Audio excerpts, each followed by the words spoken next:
ويوم تقوم الساعة يومئذ يتفرقون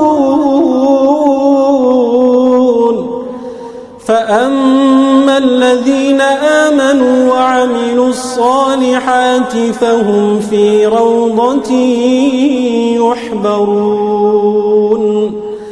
وأما الذين كفروا وكذبوا بآياتنا ولقاء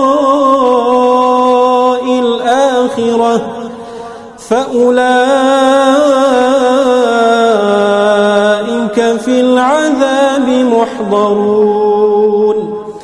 فسبحان الله حين تمسون وحين تصبحون وله الحمد في السماوات والأرض وعشيا